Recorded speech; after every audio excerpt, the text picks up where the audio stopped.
Praise the Lord Jesus Christ. எனக்கு அன்பான தேவ ஜனமே, தேவனின் சத்தங்கிற நிகழ்ச்சிக்கு நான் உங்களை வரவேற்கிறேன். ஆண்டவருக்கு நான் மிகவும் மனதார நன்றி சொல்கிறேன்.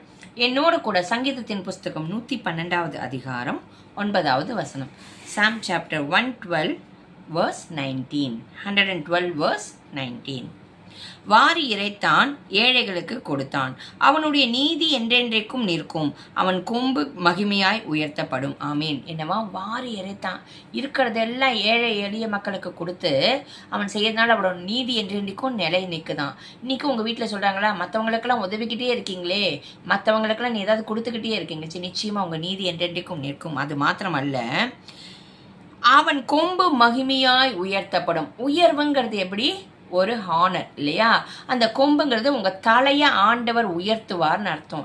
நீங்கள் இன்னைக்கு மற்றவங்களுக்கு, ஏழை எளிய மக்களுக்கு ஆண்டவர் சொல்கிறாரு, நீங்கள் போய் கொடுக்குறீங்கல்ல, ஐயோ கொடுத்துட்டேன், எனக்கு யாரும் உதவலையே, இல்லைனாக்கா இன்னைக்கு உங்களை பிழைக்க தெரியல, இந்த காலத்தில் இப்படி வாழக்கூடாது, உனக்குன்னு உன் குடும்பத்துக்குன்னு சேர்த்து வை அப்படின்னு சொல்கிற இடத்துல நீங்கள் மற்றவங்களுக்கு உதவி செஞ்சுக்கிட்டு இருக்கீங்களா? கவலைப்படாதீங்க, உங்கள் நீதி என்றென்றைக்கும் நிற்கும். உங்கள் நீதி யார்? ஆண்டவராக இயேசு கிறிஸ்து இல்லையா?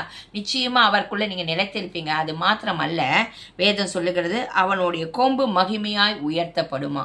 உங்க தலையை நிச்சயமா ஆண்டவர் உயர்த்துவார். தேவநாமம் மகிமைப்படும். அதுல நிச்சயமாக உங்களை சாட்சியாக வாழ வைப்பார். ஆமீன். வெட்கப்பட்டு போக ஒரு நாளும் ஆண்டவர் விடவே மாட்டார்.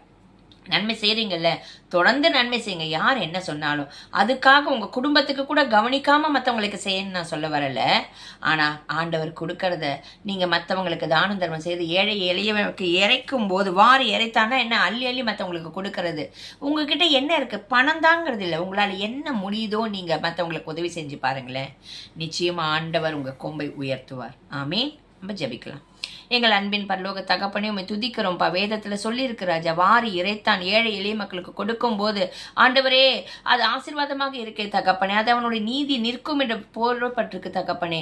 அது மாத்திரமல்லாமல் தகப்பனே, நீர் அவனுடைய கொம்பை உயர்த்துவேன் என்று சொல்லுகிறார். அப்படிப்பட்ட பிள்ளைகளாக ஆண்டவரே இன்றைக்கு உம்முடைய பிள்ளைகள் இருப்பார்களானால் அது அவர்களுக்கு ஆசீர்வாதமாக இருக்கும்படி, அந்த விஷயத்தில் அவர்கள் பயப்படாதபடிக்கு அவர்கள்கிட்ட நீங்கள் கொடுத்திருக்கிற அந்த நன்மைகள், அது பணமாக இருக்கலாம், பொருளாக இருக்கலாம், ஆண்டவரே ஒரு உணவாக இருக்கலாம், உடையாக இருக்கலாம், மற்றவர்களுக்கு அவர்களை கொடுக்கும்படியாக ஆண்டவரே அந்த உணர்வு கொடுத்து, அதற்கான ஆசீர்வாதத்தையும் கொடுத்து அவர்களோட கொம்பை உயர்த்தும்படியாக ஜெபிக்கிறோம் ராஜா. அவர்கள் தலையை உயர்த்தும்படியாக ஜெபிக்கிறோம் தகப்பனே.